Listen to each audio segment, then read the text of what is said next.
Hello everyone. Civil service exam की preparation कर रहे सभी छात्रों के मन में आता है कि क्यों ना यूपीएससी क्रैक करके ऑल इंडिया रैंक लाके आईएएस की पोस्ट को यहाँ पर हासिल किया जाए और अपना नाम यूट्यूब, कोचिंग संस्थानों, न्यूज़पेपर में यहाँ पर देखा जाए।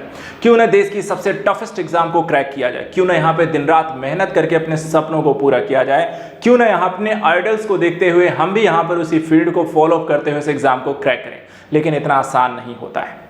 कई बार हम ये भी टारगेट करते हैं कि क्यों ना यार पहले आईएएस के एग्जाम को क्रैक करने से पहले एक पीसीएस के एग्जाम को क्रैक करते हैं और उसके बाद आईएएस की ओर देखते हैं। ऐसी कड़ी में जब आप स्टेट पीएससी एग्जाम की तरफ जाते हैं तो यूपीपीएससी यहाँ पे सबसे पहले आता है। यूपीपीएससी देखा जाए एक सबसे बड़े यहाँ पर जनसंख्या वाले राज्य में सेवा करने के दृष्टिकोण से राज्य की सबसे प्रतिष्ठित सेवा में यूपीपीसीएस का एग्जाम आता है। जहां पर देखा जाए राज्य की सबसे प्रतिष्ठित सेवा होती है, यहाँ पर राज्य की सबसे टफेस्ट एग्जाम भी होती है। इसको तैयारी करने के दृष्टिकोण से यहाँ पर 3 चरणों से होकर गुजरना पड़ता है। देखा जाए तो मेहनत आपको यहाँ पर कितनी लगती है, कितना यहाँ पर अथक प्रयास होता है, किस तरीके की चुनौतियां होती हैं, ये यहाँ पर किसी से छुपा हुआ नहीं है। आज हम यहाँ पे कंपेयर करने वाले हैं यूपीएससी वर्सेस यूपीपीएससी। दोनों ही एग्जाम को लेकर के क्राइटेरिया क्या है, एग्जाम पैटर्न कैसा है, इनका सिलेबस कैसा है, प्रीलिम्स, मेंस और इंटरव्यू के स्तर पर दोनों में डिफरेंसेस क्या है, इनकी एलिजिबिलिटी जो है वो आपको क्या है, एज रिलैक्सेशन कितनी मिलती है, कितने अटेम्प्ट आपको मिलते हैं, इनके जॉब प्रोफाइल क्या होती है और साथ ही साथ ऐसे ही सभी मानकों में देखेंगे कि कौन से एग्जाम को लेकर के आप तैयारी कर सकते हैं, कौन सा एग्जाम यहाँ पर आपके लिए बेहतर है। आप इसका खुद चुनाव करें इस वीडियो को देखने के बाद। वीडियो को पूरा जरूर देखिएगा क्योंकि यहाँ पर हम हर एक चीज को इन डिटेल वे में यहाँ पर डिस्कस करने जा रहे हैं ताकि आपको अपनी तैयारी करने के दृष्टिकोण से एक सही तरीके से मेंटरशिप किया जा सके, गाइड किया जा सके और आपको हेल्प किया जा सके आपको एक सही मार्ग चुनने में। इस कड़ी में यहाँ पर अगर हम देखें यूपीपीएससी के संदर्भ में कुछ विशेष मानकों पर ध्यान दीजिए। हम सबसे पहले देखते हैं कि एग्जाम को लेकर के जो क्राइटेरियाज हैं वो कैसे हैं। तो यहाँ पे देखिए मानदंड क्या है। तो दोनों ही एग्जाम के सबसे पहले एक आईएएस का एग्जाम है, दूसरा पीसीएस का एग्जाम होता है। ठीक है, तो मानदंड ध्यान रखिएगा। आईएएस अधिकारी जो हैं वो यूपीएससी के एग्जाम क्रैक करके बनते हैं, वहीं पीसीएस जो अधिकारी होते हैं वो आपको पीएससी का एग्जाम क्रैक करके यहाँ पर क्वालिफाई करते हैं। ये स्टेट लेवल का एग्जाम होता है। आईएएस और पीसीएस का फुल फॉर्म जो यहाँ पे ध्यान रखिएगा, जहाँ आईएएस का जो एग्जाम का फुल फॉर्म होता है वो भारतीय प्रशासनिक सेवा हिंदी में और इंडियन एडमिनिस्ट्रेटिव सर्विस आपको इंग्लिश में होता है। वहीं पीसीएस के अगर एग्जाम की हम बात करते हैं तो इसको हम कहते हैं प्रांतीय सिविल सेवा यानी प्रोविंशियल सिविल सर्विस एग्जाम, जो कि आपको स्टेट लेवल पर होता है। इसीलिए भर्ती कैसे किया जाता है, आईएएस की भर्ती कैसे होती है और यूपीपीसीएस की भर्ती कैसे होती है। तो आईएएस की जो भर्ती यहाँ पर देखा जा होता है कि राज्य सिविल सेवा अधिकारियों को आईएएस में पदोन्नति के माध्यम से भी आप बन सकते हैं। यानी कि अगर आपने यूपीपीसीएस का एग्जाम दिया है तो आप उसे क्रैक करने के बाद पीसीएस में सेवा देते हुए पदोन्नति करते हुए आप आईएएस बन सकते हैं। दूसरी तरफ गैर राज्य सिविल सेवा अधिकारियों के चयन के माध्यम से भी होता है। और तीसरा जो होता है जो डायरेक्ट यहाँ पर बनते हैं वो आपको यूपीएससी के द्वारा जो कंडक्ट कराई जाती है सिविल सर्विस एग्जाम की परीक्षा, उसको भी क्रैक करके आप यहाँ पे डायरेक्ट आईएएस बन सकते हैं। वहीं अगर हम बात करें कि यूपीपीएससी में से माध्यम से आप आईएएस बन सकते हैं, बिल्कुल कर सकते हैं। सबसे पहले आपको यूपीपीएससी का एग्जाम क्रैक करना होगा और पदोन्नति के माध्यम से आप यहाँ पे आईएएस बन सकते हैं। वहीं यूपीपीसीएस अधिकारी बनने के लिए आपको यूपीपीसीएस का जो एग्जाम आपको कंडक्ट कराया जाता है उसको आपको क्रैक करना होगा और उसके माध्यम से यहाँ पर आपका चयन होगा, मेरिट लिस्ट में नाम आने पे आप बन सकते हैं। दूसरी तरफ यूपी लोअर प्रांतीय सिविल सेवा से पीसीएस अधिकारियों तक के पदोन्नति के माध्यम से भी आप पीसीएस अधिकारी आप बन सकते हैं। यानी दोनों माध्यम यहाँ पर होता है, यानी कि लोअर पीसीएस का एग्जाम भी क्रैक करके आप बन सकते हैं। इसके बाद पद नाम कौन कौन से हैं, कौन कौन से पद आते हैं इन एग्जाम के अंतर्गत। तो यहाँ पे देखिए जब आप यूपीएससी एग्जाम को क्रैक करते हैं तो वहां पे कई सारे पद आपको मिलते हैं, जैसे कि जिला मजिस्ट्रेट, जिला कलेक्टर, आयुक्त, एसडीओ, एसडीएम, संयुक्त कलेक्टर, मुख्य विकास अधिकारी, सीडीओ जैसे आपके पोस्टर्स देखने को मिलती हैं। वहीं जब आप पीसीएस एग्जाम को देखते हैं तो इसमें आपको जो हाईएस्ट लेवल की यहाँ पर आपको एग्जाम्स आपको या पोस्ट देखने को मिलती हैं, अतिरिक्त संभागीय आयुक्त, अपर जिला नगर मजिस्ट्रेट, उप प्रभागीय न्यायाधीश और उप समाहर्ता, मूल रूप से आपको ये पद इसमें मिलते हैं। एक चीज ध्यान रखिएगा, जो हाईएस्ट पोस्ट होती हैं वो आईएएस के एग्जाम के माध्यम से सिविल सर्विस एग्जाम में मिलती हैं और उससे लोअर पोस्ट जो होती हैं वो पीसीएस एग्जाम के माध्यम से मिलती हैं। इसके बाद वेतन क्या है, वेतन क्या देखिए दोनों का यहाँ पर वेतन जो है जो आईएएस अधिकारी का सिर्फ एक मूल माह वेतन, इसमें बाकी सारी चीजें ऐड नहीं होती हैं। तो यहाँ पर आप देखें तो सिर्फ 56,000 से यहाँ पे स्टार्टिंग हो जाती है, बाकी चीजें ऐड कर देंगे इससे भी ज्यादा है। वहीं प्रवेश स्तर पर एक पीसीएस अधिकारी का जो वेतन होता है वो भी 56,000 से यहाँ पर आपको स्टार्टिंग है। नियुक्ति किसके द्वारा होती है? तो एक यूपीएससी एग्जाम को क्रैक करने वाले यहाँ पे अभ्यर्थियों को यहाँ पे फाइनल जो पोस्टिंग इत्यादि जो भी है वो राष्ट्रपति जो होता है इस अधिकारियों को यहाँ पे नियुक्ति पत्र यहाँ पर देते हैं। उनके लिए बाकायदा आपको कंडक्ट कराया जाता है एक समारोह, वहां पर आपको ये नियुक्ति पत्र राष्ट्रपति के द्वारा सौंपे जाते हैं। उसी तरह जब आप पीसीएस का एग्जाम यहाँ पे क्रैक करेंगे तो उत्तर प्रदेश के जो राज्यपाल होंगे वो यहाँ पर समारोह में आपको नियुक्ति पत्र जो होते हैं वो प्रदान करते हैं। इस तरीके से आप आईएएस पीसीएस का एग्जाम क्रैक करने पर किस तरीके से यहाँ पर प्रक्रिया आगे बढ़ती है वो तो हमने देखा, जो मानदंड है, जो प्रक्रियागत है।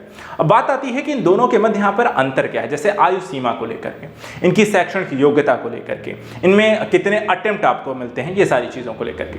देखिए यहाँ पे यूपीएससी और यूपीपीएससी दोनों ही एग्जाम को अगर हम बात करें तो इस एग्जाम में मूल रूप से जो पदों को लेकर के एक अंतर आपको आता है, जहां पर उत्तर प्रदेश लोक सेवा आयोग की परीक्षाएं उत्तर प्रदेश की group B, group C civil सेवाओं में विभिन्न पदों के आयोजित की जाती हैं।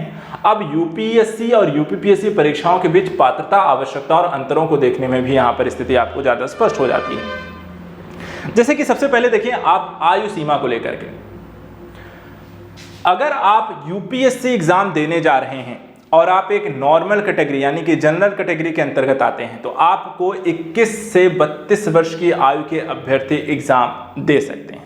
जनरल कैटेगरी की मैं बात कर रहा हूं। इसी तरीके से यदि आप पीसीएस की एग्जाम यानी कि यूपीपीएससी का एग्जाम देने जा रहे हैं तो आपको 21 वर्ष से लेकर 40 वर्ष तक, यानी कि न्यूनतम आयु आप दोनों में ही 21 वर्ष है, लेकिन अगर अधिकतम आयु की बात करें तो यूपीएससी एग्जाम सिर्फ आप 32 साल तक जनरल कैटेगरी का अभ्यर्थी दे सकता है, वहीं पीसीएस का एग्जाम आप 40 वर्ष तक दे सकते हैं, यानी कि 8 साल आप ज्यादा आपको समय यहां पर मिलता है। शैक्षणिक योग्यता की बात करें, यदि आप यहां पर एग्जाम देना चाह रहे हैं, चाहे वो यूपीपीएससी का हो चाहे यूपीएससी का हो, दोनों के लिए यहाँ पे जो क्राइटेरिया है शैक्षणिक योग्यता है वो है आपको किसी भी भारत में विधि मान्यता प्राप्त विश्वविद्यालय से आपने यहाँ पे ग्रेजुएशन की डिग्री यहाँ पर ली है तो आप यहाँ पर इस एग्जाम को बैठ सकते हैं। उसके अतिरिक्त आपके पास कोई भी डिग्री हो, लेकिन एक जो मेन यहाँ पर है, जो नॉर्मल है, जो बेसिक है, वो है आपके पास ग्रेजुएशन की डिग्री होना। अगली यहां पे देखिए छूट कितनी मिलती है, आयु में किसको कितनी छूट मिलती है। पीसीएस के संदर्भ में यहां पर आपको उतना स्पष्ट नहीं है, लेकिन अगर हम यूपीएससी के एग्जाम के दृष्टिकोण से देखें तो यहां पर देखिए काफी सारे वर्गों में, जैसे कि पीसीएस के एग्जाम में भी अलग अलग पदों के संदर्भ में 3 से 5 साल की यहां पे छूट दी गई है अलग अलग वर्गों को। उसी तरीके से हम यहां पर देखें यूपीएससी और यूपीपीएससी के बीच यहाँ पे आयु का छूट का अंतर अगर हम देखें तो दोनों में ही यहाँ पर आपको देखें एससी एसटी वर्ग को 5 साल है, अन्य पिछड़ा वर्ग के लिए 3 साल है, लोक निर्माण विभाग के लिए 10 साल है। और वहीं यूपीपीसीएस के एग्जाम में देखें तो यहाँ पर एससी एसटी को 5 साल के लिए, ओबीसी ईडब्ल्यूएस के लिए 5 साल के लिए, लोक निर्माण विभाग के लिए 15 साल के लिए यहाँ पे एग्जाम देने में छूट मिलती है। यानी कि आप यहाँ पर 40 जोड़ लीजिए, 40 + 5 45, 40 + 5 40 + 15, यहाँ पर भी 32 प्लस और 32 प्लस, जो मैक्सिमम आपकी आयु होती है उसमें आपको इतने साल की छूट मिल गई। यानी जनरल कैटेगरी के अलावा 5 साल और, यानी कि 37 साल तक आपको एससी एसटी वर्ग का अभ्यर्थी एग्जाम दे सकता है। इसी तरह ओबीसी वर्ग का भी अभ्यर्थी यहाँ पर आपको 35 साल तक एग्जाम दे सकता है। लोक निर्माण विभाग के संदर्भ में यहाँ पे देखिए तो 42 साल तक यूपीएससी एग्जाम आप दे सकते हैं। पीसीएस के संदर्भ में ये जोड़ लें तो यहाँ पर आपको एससी एसटी के वर्ग में 45 साल तक, ओबीसी ईडब्ल्यूएस के लिए भी यहाँ पर देखें तो 45 साल तक, और लोक निर्माण विभाग के लिए यहाँ पे जोड़ दें तो 55 साल तक आप यहाँ पे एग्जाम दे सकते हैं। बाकी जनरल कैटेगरी के लिए आईएएस का एग्जाम, यूपीएससी एग्जाम 32 साल तक और 40 साल तक यहाँ पे यूपीपीसीएस का एग्जाम दे सकते हैं। अब बात आती है, कई बार क्वेश्चन पूछा है कि सर कितने अटेम्प्ट मिलते हैं, कितने अटेम्प्ट आपको मिल सकते हैं यूपीएससी एग्जाम को क्रैक करने के लिए और यूपीपीएससी एग्जाम को क्रैक करने के लिए। तो यहाँ पर देखिए यूपीपीएससी में ऐसा कुछ यहाँ पे कहीं आपको अटेम्प्ट या संख्या के आधार पे कहीं जानकारी उतनी स्पष्ट नहीं मिलती है, लेकिन हाँ यूपीएससी के संदर्भ में अगर हम देखें तो यहाँ पर आपको सामान्य यानी जनरल कैटेगरी का अभ्यर्थी है तो उसे 6 अटेम्प्ट मिलेंगे। 6 अटेम्प्ट 21 से 32 साल तक। हाँ एक चीज और इसमें ध्यान रखनी है, 21 से 32 साल तक आप सिर्फ 6 बार एग्जाम दे सकते हैं, वो चाहे आप लगातार दे लीजिए और चाहे आप यहाँ पर गैप करके दीजिए। अगर मान लीजिए आपने 21 साल से देना शुरू किया और लगातार 6 साल आपने एग्जाम दे दिया, यानी कि आपने 26 साल तक या 27 साल तक यहाँ पे एग्जाम दिया, तो उसके बाद आप 27 से 28 साल के ही हों लेकिन अगर आपके अटेम्प्ट खत्म हो गए तो फिर भी आप यहाँ पर एग्जाम नहीं दे सकते, चाहे आपकी एज यहाँ पर बाकी ही क्यों ना हो। ठीक है, तो यहाँ पर आपको जो अटेम्प्ट मिलते हैं वो यहाँ पर काउंट होंगे, पहले जो भी पूरा हो जाए 6 साल या 32 साल। और ऐसा भी हो आप 32 साल के यहाँ पर हैं लेकिन आपने 5 ही अटेम्प्ट पूरे किए हैं और आपका एक अटेम्प्ट बचा भी हुआ है, तो भी आप वो अटेम्प्ट आपका खत्म हो जाएगा, वो आप नहीं दे सकते। तो ये भी चीज़ है, तो इसको ध्यान रखना है। ईडब्ल्यूएस को भी देखिए 6 अटेम्प्ट मिलते हैं, अन्य पिछड़ा वर्ग के लिए 9 अटेम्प्ट मिलते हैं, SC ST वर्ग के लिए यहाँ पे कोई भी आयु सीमा नहीं है, और लोक निर्माण विभाग को यहाँ पे 9 प्रयास या आयु सीमा तक यहाँ पर आपको छूट दी गई है। तो इस तरीके से यहाँ पर आपको जनरल कैटेगरी को 6 अटेम्प्ट, ईडब्ल्यूएस को 6 अटेम्प्ट, ओबीसी को 9 अटेम्प्ट और SC ST के लिए कोई यहाँ पे अटेम्प्ट की सीमा नहीं है। अब चलिए बात करते हैं चयन प्रक्रिया में अंतर क्या है, यानी कि यदि यूपीएससी के एग्जाम में अगर आपका चयन होना है तो किन आधारों पर होगा, यूपीपीएससी के एग्जाम में चयन होगा तो किन आधारों पर होगा। यहाँ पे देखिए सबसे पहले अगर हम नजर डालते हैं, देखिए दोनों ही जो परीक्षाएं हैं वो 3 चरणों में एग्जाम में कंडक्ट होंगी। ठीक है, प्रीलिम्स, मेंस और इंटरव्यू, ये चरण यहाँ पे तीनों में कॉमन है, लेकिन इनके बाकी चीजों में अंतर है। प्रीलिम्स की परीक्षागत चीजों में अंतर है, उनके प्रश्न की क्वालिटी में अंतर है, मेंस के पेपर के पैटर्न में अंतर है और साथ साथ इंटरव्यू की प्रक्रिया और अंकों में भी अंतर आपको पाया जाता है। और इसी को हम यहाँ पे समझने का प्रयास करेंगे एक एक करके। सबसे पहले यहाँ पे देखिए यूपीपीएससी और यूपीएससी के दोनों का एक एक करके प्रीलिम्स सबसे पहले देखते हैं, दोनों में यहाँ पे मूल रूप से अंतर क्या है। ठीक है, तो देखिए सबसे पहले आप देखें ये यूपीएससी का आपको प्रारंभिक परीक्षा का पैटर्न है। यूपीएससी का जो प्रारंभिक परीक्षा का आपको पैटर्न होता है उसमें 2 पेपर होते हैं, जीएस पेपर 1 और जीएस पेपर 2। जीएस पेपर 2 जो होता है वो सीसेट का पेपर होता है। जीएस पेपर 1 में देखें तो आपको 100 क्वेश्चन आपको आते हैं। ठीक है, जीएस पेपर हर एक क्वेश्चन का 2 अंक होते हैं, तो 200 अंकों का यहाँ पर पेपर होता है, 100 क्वेश्चन 200 अंकों का पेपर और 2 घंटे का यहाँ पर आपको समय मिलेगा। और आपको ऑब्जेक्टिव टाइप का यहाँ पर आपको रहेगा, यानी कि एमसीक्यू आएंगे, आपको 4 ऑप्शन मिलेंगे, एक आपको चूज करना है, उनको टिक करना है, उसका आंसर ओएमआर सीट में उसे भरना है, गोला लगाना है। वहीं दूसरा जो पेपर होता है सीसेट का पेपर होता है, इसमें यहाँ पे सिर्फ आपको 80 क्वेश्चन पूछे जाते हैं। यहाँ पर आपको देखा जाए तो 200 अंकों का ये भी पेपर होता है और 2 घंटे का यहाँ पर भी आपको समय मिलता है और एक ही दिन में ये परीक्षा आपको प्रारंभिक परीक्षा कंडक्ट करा ली जाती है। सामान्य अध्ययन पेपर 1 का पेपर जो होता है मॉर्निंग पाली में होता है और दोपहर यानी आफ्टरनून जो होता है आपको सेकंड पेपर हो जाता है। तो ये तो आपको पैटर्न है सामान्य अध्ययन के संदर्भ में। अब यहाँ पर प्रीलिम्स को अगर हम देखें, यूपीएससी का जो पेपर है, नंबर ऑफ क्वेश्चन है, वहां पर आप यूपीपीएससी में देखेंगे तो ये आपको अलग देखने को मिलता है।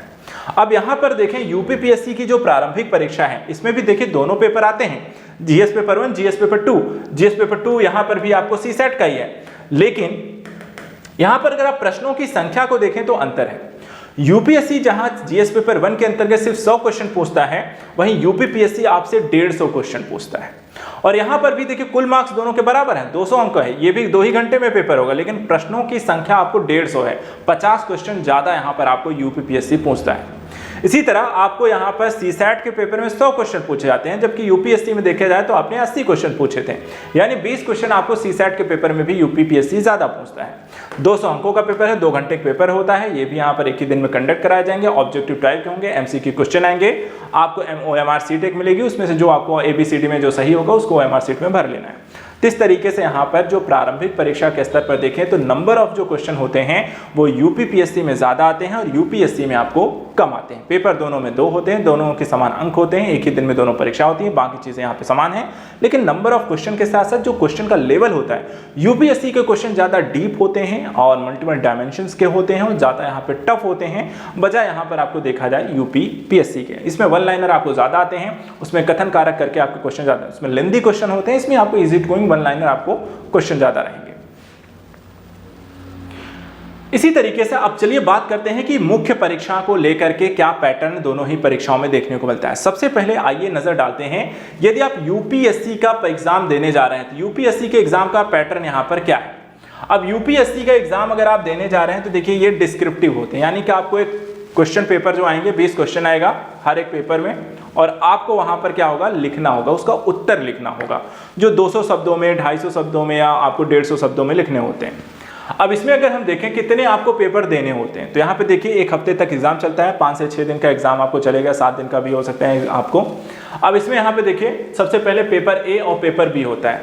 पेपर ए जो होता है इसमें एक अनिवार्य भारतीय भाषा को चुना जाएगा और वो अनिवार्य भारतीय भाषा जो होगी आपको संविधान की 8वीं सूची में जो भाषाएं शामिल हैं उनमें से किसी एक का चयन करना होगा, ठीक है। जो कि कई बार अगर आप हिंदी भाषी क्षेत्र से आते हैं तो आपको हिंदी मान लीजिए आपने चुन लिया है। 3 घंटे का यहाँ पर अवधि होगी, 300 का यहाँ पर कुल मार्क्स होगा। दूसरा यहाँ पर अंग्रेजी भाषा का पेपर होता है जो कि कंपलसरी यहाँ पर है, वो भी देना है। 3 घंटे का ये भी है और 300 अंकों का ये भी है। ये दोनों ही जो पेपर होते हैं ये क्वालिफाइंग नेचर के होते हैं। क्वालिफाइंग नेचर का मतलब होता है इनके अंक जो होते हैं मेंस की परीक्षा में नहीं जुड़ते हैं, इंटरव्यू में नहीं जुड़ते हैं, मेरिट लिस्ट में नहीं जुड़ते हैं, लेकिन इनमें आपको कम से कम जैसे 300 का 33% मार्क्स यानी कि 100 नंबर आपको लेकर आने हैं ताकि आप इसे क्वालिफाई करेंगे तभी बाकी के पेपर के अंक जुड़ते हैं। इसके बाद अब यहाँ पे देखिए बाकी जो पेपर है निबंध का पेपर आता है, ठीक है। एक यहाँ पर द्वितीय जो पेपर यहाँ पर है आपको सामान्य अध्ययन के इसमें देखे जाए तो आपको 4 पेपर आपको कंडक्ट कराए जाएंगे और वैकल्पिक विषय के आपके 2 पेपर कंडक्ट कराए जाते हैं। तो यहाँ पे देखिए सामान्य अध्ययन जो 1 का होता है भारतीय इतिहास, कला, संस्कृति, विश्व का भूगोल, भारत का भूगोल, आर्ट और इंडियन सोसाइटी से रिलेटेड क्वेश्चन आपसे पूछे जाएंगे। 3 घंटे का समय होगा और 250 नंबर का यहाँ पर ये आपका पेपर आता है। 20 क्वेश्चन यहाँ पर आपसे हर पेपर में 20 क्वेश्चन आपसे पूछे जाते हैं। इसी तरह पेपर आपको 2 जो यहाँ पर है पेपर आपको देखा जाए तो इसमें आपको सामान्य अध्ययन पेपर 2 इसे कहते हैं, जिसमें शासन, संविधान, राजनीति, सामाजिक न्याय, अंतर्राष्ट्रीय संबंध 4 टॉपिक अलग अलग विषय से पूछे जाते हैं। 20 क्वेश्चन यहाँ पर भी आपको आएंगे। 3 घंटे का पेपर होगा, 250 यहाँ पर भी आपके क्वेश्चन होंगे। इसके बाद जीएस पेपर 3 आता है। जीएस पेपर 3 को अगर हम देखें तो यहाँ पर आपको प्रौद्योगिकी, आर्थिक विकास, जैव विविधता, पर्यावरण, सुरक्षा और आपदा प्रबंधन जैसे विषय वस्तु यहाँ पर इससे क्वेश्चन के रूप में बनते हैं। 3 घंटे पेपर, 250 अंक यहाँ पर भी। फिर आपको सामान्य अध्ययन का पेपर आता है जिसमें नैतिकता यानी एथिक्स का पेपर आता है, केस स्टडी से रिलेटेड आपको आएंगे। यहाँ पर भी आपको देखा जाए 20 क्वेश्चन 19 क्वेश्चन यहाँ पर आएंगे। 3 घंटे का पेपर, 250 अंकों का ये भी होता है। इसके बाद यहाँ पर देखें तो 2 आपके वैकल्पिक विषय आते हैं। वैकल्पिक विषय यानी कि आपको एक पेपर यहाँ पे चुनना है, जैसे कि आपको 34 यहाँ पे अलग अलग वैकल्पिक विषय पेपर दे दिए गए और उसमें से एक सब्जेक्ट आपने चुन लिया, जैसे किसी ने हिस्ट्री ले लिया, किसी ने साइंस ले लिया, किसी ने आपको बॉटनी, किसी ने जूलॉजी, किसी ने एंथ्रोपोलॉजी, किसी ने लोक प्रशासन, अलग अलग यहाँ पर आपको एक पूरी लिस्ट होती है। उसमें से यहाँ पर आप एक सब्जेक्ट को चुनते हैं, उस सब्जेक्ट के 2 पेपर होंगे। तो वैकल्पिक विषय का पेपर 1 और पेपर 2 इन दोनों ही पेपर यहाँ पर देखा है 3-3 घंटे का ये भी समय होंगे और 250 अंकों का ये आपका पेपर होगा। तो इस तरीके से आपको 4 जीएस के पेपर, 2 वैकल्पिक विषय और 1 निबंध, तो यहाँ पर आपको ये 7 पेपर हो गए जिनके अंक आपको जुड़ते हैं। इसके अलावा 2 और पेपर होते हैं जो आपके लैंग्वेज के हो गए, जो कि यहाँ पर आपके क्वालिफाइंग नेचर के होते हैं। यहाँ पर आपको इन्हें पास करना जरूरी होता है और ये आपको मेंस में यहाँ पर इतने आपको पेपर देने होते हैं। जब आप यहाँ पे मेंस में अच्छा करेंगे तब जाके आपको यहाँ पर मुख्य परीक्षा के बाद साक्षात्कार देखने को मिलता है। लेकिन इसके पहले हम यूपीपीएससी का कंपैरिजन भी इनसे करके देख लेते हैं। यूपीपीएससी क्या इनसे अलग है? तो यूपीपीएससी का मुख्य परीक्षा आप देखिए, ठीक है। मुख्य परीक्षा का जो पैटर्न यहां पर आपको देखने को मिलेगा, अब यहां पे देखिए इसमें सामान्य हिंदी का एक पेपर है, निबंध है, जीएस के पेपर 4 हैं और प्लस यहां पे 2 पेपर और हैं, जीएस पेपर 5 और जीएस पेपर 6, 2 पेपर इसमें आपको और जुड़ जाते हैं, ठीक है। इनके भी यहाँ पर आपको अंक जुड़ जाएंगे। तो इस तरीके से यहाँ पर आपके 150 का सामान्य हिंदी, निबंध आपका हो गया, सामान्य अध्ययन के यहाँ पर आपके विषय 6 पेपर आपको इसमें हो जाते हैं। सभी जो पेपर होते हैं यहाँ पर देखा जाए आपको 20-20 क्वेश्चन यहाँ पर भी आपको हर एक पेपर में पूछे जाएंगे। सामान्य हिंदी और निबंध का देखिए इसमें सामान्य हिंदी के नंबर आपको जुड़ते हैं, जबकि आपको यूपीएससी के एग्जाम ये नंबर नहीं जुड़ते हैं, लेकिन यूपीपीएससी के एग्जाम ये नंबर जुड़ते हैं। सामान्य हिंदी का भी जुड़ेगा, निबंध का भी जुड़ेगा, सामान्य अध्ययन के सभी पेपर का यहाँ पर अंक जुड़ेगा। पेपर 5 और 6 जो होता है चेंज यहाँ पर किया गया, वैकल्पिक विषय को यूपीपीसीएस के एग्जाम से हटा दिया गया है और पेपर 5 और 6 में यहाँ पर उत्तर प्रदेश राज्य विशेष को यहां पर जोड़ दिया गया है, ठीक है। तो यहां पर टोटल यहां पर देखा जाए तो यानी कि 6 जीएस के पेपर हैं जो कि 200 अंकों के हैं, जो 1200 हो जाएगा, और 2 पेपर यहां पे सामान्य हिंदी और निबंध के हैं तो 150 यहां पर हो गए, 2 यानी कि 300 अंक हो गए, तो 1200 3 1500 का आपको यहां पर देखा जाए तो मेंस का आपका पेपर होता है। तो मेंस का पेपर यहां पर देखा जाए भी आपको 8 पेपर टोटल देने होते हैं, जिसमें आपको 6 जीएस के पेपर हैं, एक ऐसे है प्लस एक यहाँ पे हिंदी है। तो वहीं पे 8 पेपर हैं, 8 के नंबर जुड़ेंगे। यूपीएससी के एग्जाम में 9 पेपर हैं जिसमें से 7 के नंबर आपको जुड़ते हैं। टोटल जो यहाँ पर आप देखें तो 1500 अंकों का यहाँ पर रहेगा और यहाँ पर आपको जो टोटल मार्किंग रहेगी 2 पेपर का अगर हम हटा देते हैं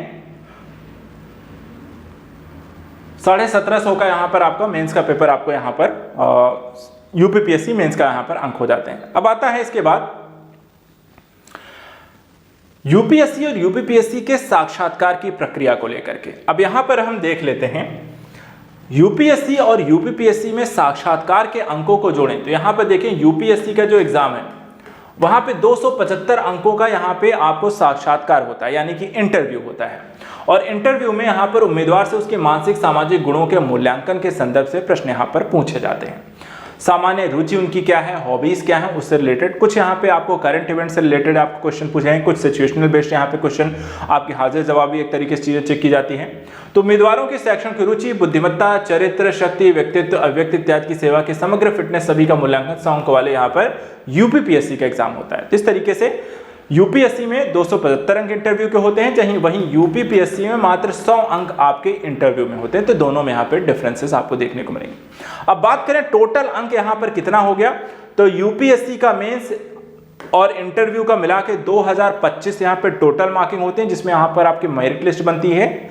वहीं पर यहाँ पर 1600 अंकों का यूपीपीएससी के एग्जाम की मेरिट लिस्ट आपकी प्रीलिम्स और मेंस और इंटरव्यू को मिलाकर बनती है। ये तो आपको यहाँ पर परीक्षा पैटर्न आपने देख लिया। अब इसके बाद यहाँ पे यूपीएससी और यूपीपीएससी के सिलेबस में भी कितना आपको अंतर दिखाई देता है। देखिए दोनों के सिलेबस में यहाँ पर ओवरऑल आपके पेपर हम देखें तो बराबर सेम टू सेम है, कोई ज़्यादा आपको चेंजेस नहीं देखने को मिलता है। यानी आप निबंध का पेपर उठा के देख लें या फिर हम कहें आपको जीएस के 4 पेपर आपको 1 2 3 4 उठा के देख लें, दोनों के सिलेबस सेम टू सेम है। डिफरेंस कहां पर आपको आता है सिलेबस में, यूपीएससी में देखा जाए तो 2 पेपर आपको जो वैकल्पिक विषय के होते हैं और यूपीपीएससी में 2 पेपर आपको यूपी स्पेशल के होते हैं। और यही मूल रूप से आपको एक अंतर इसमें दिखाई देता है कि यहाँ पर आपको हिंदी का पेपर उसमें भी होता है, बस उसमें नंबर नहीं जुड़ते, इसमें नंबर आपको जुड़ जाते हैं।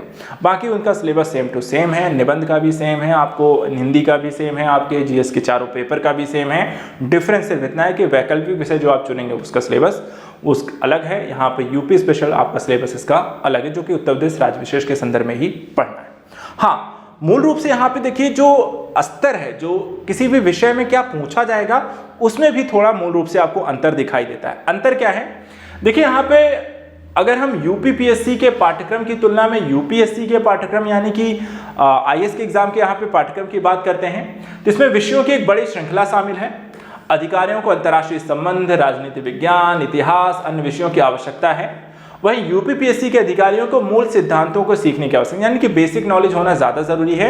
जबकि आईएएस के एग्जाम में हम देखा जाए तो ज़्यादा डीप नॉलेज, इंटरकनेक्ट होके कम्युनिकेशनल वे में आपको डीप नॉलेज होना यहाँ पर ज़रूरी है। तो वहाँ पे थोड़ा सा ज़्यादा आपकी नॉलेज होना चाहिए बजाय आपके यूपीपीएससी के संदर्भ में। इसलिए यही कहा जाता है कि यूपीएससी का एग्जाम जो होता है ज़्यादा चुनौतीपूर्ण है और इंडिया का एक टफेस्ट एग्जाम यहाँ पर आपको माना जाता है। अब अगर हम बात करें दोनों ही एग्जाम में किस तरीके की जॉब प्रोफाइल है, क्या क्या यहाँ पर कौन कौन से पद आपको देखने को मिलते हैं, तो ये उनकी जॉब प्रोफाइल है जो कि आप यहाँ पर देख सकते हैं।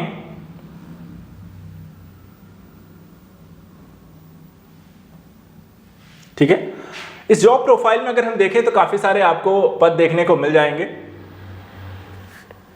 सबसे पहले यदि आप आईएएस का एग्जाम क्लियर करते हैं, ठीक है, आईएएस का एग्जाम अगर आप क्लियर करें तो यहाँ पे देखिए सबसे बड़ी जो पोस्ट है आईएएस की होती है, भारतीय प्रशासनिक सेवा की। उसके बाद इसमें देखिए भारतीय विदेश सेवा आईएफएस की भी है, पौंडीचेरी ग्रुप पुलिस सेवा है, भारतीय पुलिस सेवा आईपीएस है, भारतीय पीएनटी लेखा वित्त सेवा है, पौंडीचेरी सिविल सेवा, भारतीय लेखा परीक्षा सेवा समूह ए के पद यहाँ पर काफ़ी सारे हैं, भारतीय राजस्व सेवा है, दिल्ली अंडमान निकोबार द्वीप समूह, लक्षद्वीप, दमन दीव, दादरा नगर हवेली सिविल सेवा, भारतीय रक्षा लेखा सेवा है, भारतीय राजस्व सेवा, भारतीय आयुध निर्माणी सेवा, भारतीय डाक सेवा, भारतीय सिविल लेखा सेवा, भारतीय रेलवे यातायात सेवा, भारतीय रेलवे लेखा सेवा, भारतीय रेलवे कार्मिक सेवा, रेलवे सुरक्षा बल में सहायक सुरक्षा आयुक्त, भारतीय रक्षा संपदा सेवा, भारतीय सूचना सेवा, सशस्त्र बल मुख्यालय सिविल सेवा, भारतीय व्यापार सेवा और भारतीय कॉर्पोरेट कानून सेवा जैसे पद यहाँ पर आपको आईएएस के यूपीएससी के एग्जाम कंडक्ट करा के भरे जाते हैं।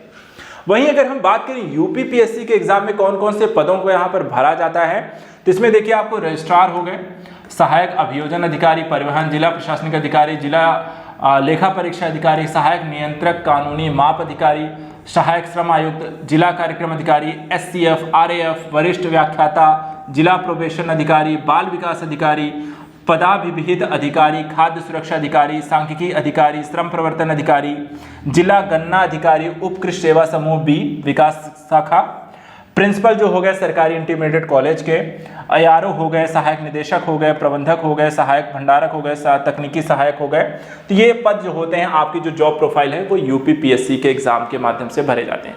तो इस तरीके से आप जब भी एग्जाम देने जा रहे हैं, चाहे वो यूपीएससी का हो या यूपीपीएससी का, दोनों में अंतर क्या है, किस तरीके से दोनों एग्जाम के पैटर्न क्या है, सिलेबस क्या है, दोनों की परीक्षा को लेकर के तैयारी क्या है, दोनों के यहाँ पे जॉब प्रोफाइल क्या है, एजुकेशन क्वालिफिकेशंस क्या है, टफनेस क्या है, लेवल क्या है, वो आपको यहाँ पर इसके माध्यम से पता चल गया है। अब आप यहाँ पर डिसाइड कर सकते हैं कि इस एग्जाम को तैयारी कैसे करनी है, इन दोनों को साथ में लेकर चल सकते हैं या नहीं चल सकते हैं, दोनों की मूलभूत आवश्यकताओं को समझ के ही आप तैयारी यहाँ पर करें। तो फिलहाल आज के सेशन में इतना ही। वीडियो कैसा लगा जरूर बताइएगा। अन्य किसी एग्जाम के कंपैरिजन को लेकर अगर आप चाहते हैं तो उसको भी यहाँ पे जरूर बताएं। फिलहाल आज के लिए इतना है। Thank you so much and good luck.